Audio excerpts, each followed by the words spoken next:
So, fun fact about me, I'm a hoarder, I mean a collector. Some of my finest pieces include these. And yes, I'm going for a full set. I've got MediEvil 3 ways. It's a long story. Halo, the only series I've collected every entry of. Also, every game I make a video on, I also hold on to, which means my shelf is home to this. I admit I held some unnecessary abuse towards this game, but I still stand by my points. Bottom line is, it's boring. A game of Pebble Beach golf links, anyone? However, none compare to the crown jewel of my collection, the high-tech, bleeding edge bongo controller.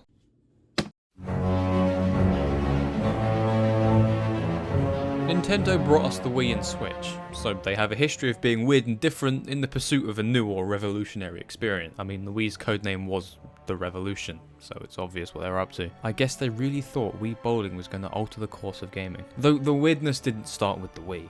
The early 2000s, a time where you could buy a Mario-themed dancing game bundled with a dance mat, which is also Mario-themed.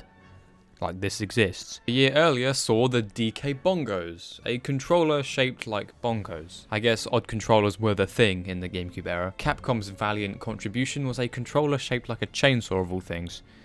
Like, is this more immersive? Comparing the bongos to other novel controllers would be underappreciating its weirdness. It only had 4 inputs, 2 drums, though each drum technically had 2 buttons. We also have a start select button and a microphone. It makes it a great candidate for funny speedrunning material, like beating Dark Souls bosses for example. They've definitely risen to an ironic classic status rather than becoming a genuine must-have for a GameCube collection. It only has 4 inputs, I hear you exclaiming. How does that work? Well, tapping or violently pummeling, if you prefer, on the left drum would be the same as moving the directional stick left, and tapping the right drum would be the same as moving it right. Between the drums sits a microphone for detecting claps, though it's a microphone, so yelling works just fine. There is also a start select button used as both the start button and the A button to help navigate menus. One thing that really surprised me was the build quality. This thing is really rigid, so you're actually able to violently pummel it if you prefer. The bongos come packed in with Donkey Konga, a rhythm game, which if I were to guess was probably what the bongos began life as exclusively, a rhythm game controller. Rhythm games are on the rise around the bongos release, so it's easy to see why Nintendo would want to throw their hat into the ring. As a rhythm game controller, it's so much less of an amusing sight. Being a set of bongos and tying it to a Donkey Kong rhythm game makes a ton of sense. The concept is justified, and for what it's worth, Donkey Konga as a game is actually really good. Really good enough to warrant 2 sequels?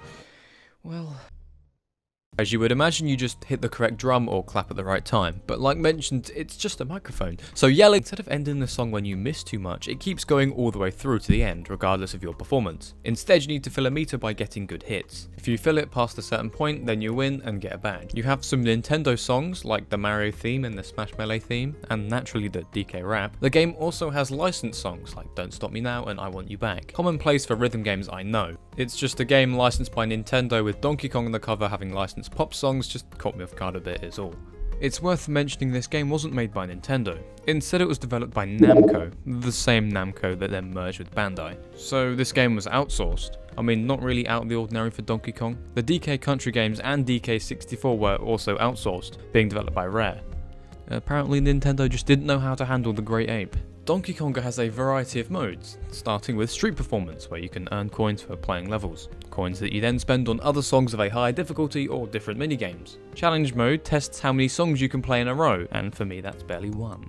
Jam Session is where up to 4 people can bongo at once. Finally, Ape Arcade is where you play the minigames you buy with the coins, and from what I played, you're better off sticking with the other modes. As a rhythm game, it's perfectly fine. For as funny as the concept might seem, it's a very competent experience. Like mentioned, Donkey Konga 2 is a thing, and Donkey Konga 3, only released in Japan though. So overall, Donkey Konga and the bongos are a good pairing. They complement each other quite well, and thematically they fit. However, it was making too much sense for the early 2000s, and Nintendo's next move is why I at least find this controller so amusing.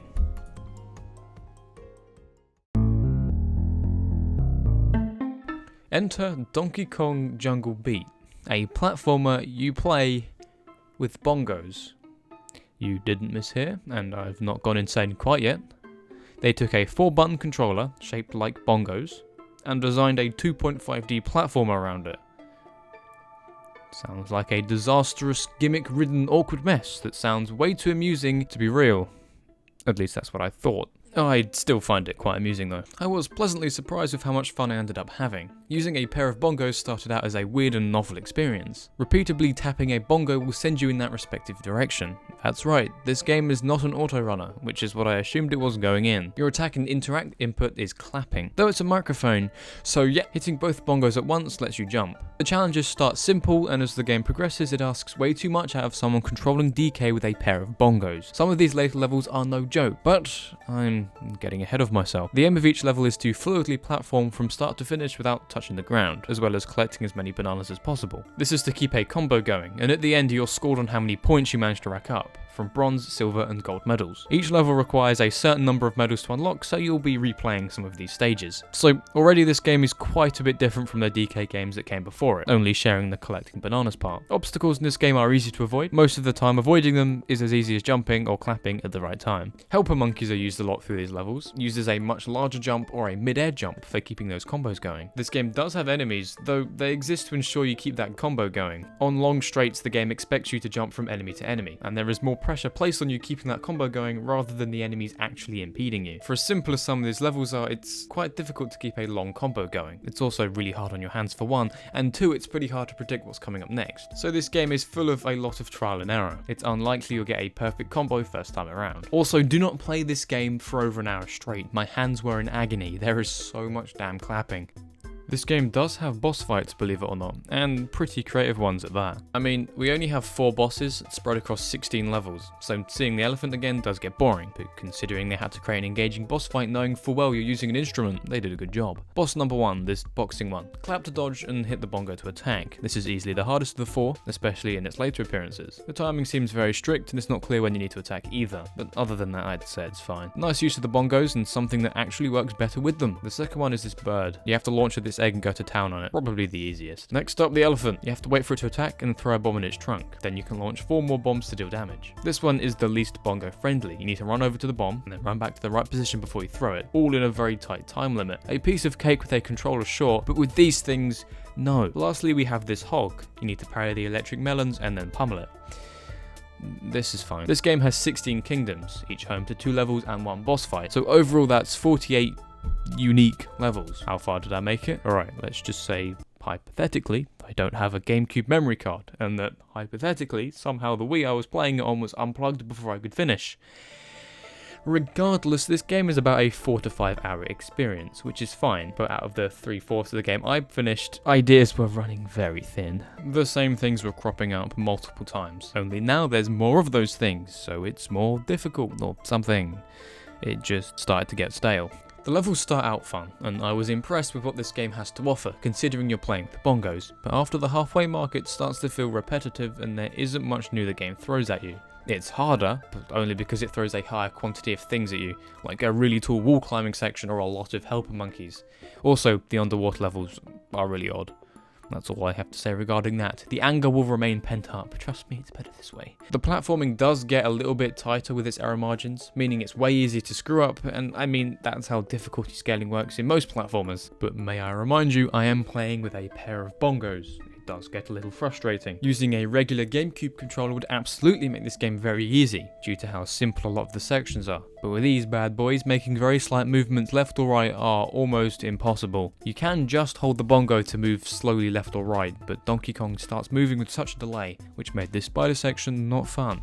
However, the game doesn't really require you to make these slight movements a lot of the time. It's just when it does, you can really start to feel the anger brewing. It's mostly running, with a lot of jumps and grabs that need to be timed correctly. I mean, this game does get pretty creative with the fact you're using a pair of bongos, though outside of the boss fights, these sections are rare. That's not to say using the bongos isn't fun. Once you've memorized the layout of a level, it's really quite satisfying to bounce from one thing to another, though in saying that, it definitely feels a lot like a rhythm game mixed with some platform elements. Instead of a song you're hitting a bongo to, it's a platforming stage. It works, but only really because of how dumbed down and simple it is. The fact it is dumbed down and simple really takes a lot out of it being a platformer, and trying to fill that void with an interesting controller would be fine, but there really isn't that many parts that couldn't have been done without the bongos. So the rhythm game parts sort of fill the gap, but in realizing this, the game isn't that far-fetched an idea. On the surface, sure, hearing that this game has you use bongos to platform sounds amusing, but only after playing do you realize this game has more in common with Donkey Kong Konga than the DK Country games. So the bongos were a fun time, though a platformer was always going to be an odd experience when made for bongos. Translating a regular Donkey Kong platformer would have been a tall order, so this rhythm platformer hybrid was a pretty good move, and it also spares my hands from a lot of agony. So for what it's worth, Nintendo attempting to shake up the platformer genre with an interesting peripheral is commendable, and does genuinely lead to a unique gaming experience.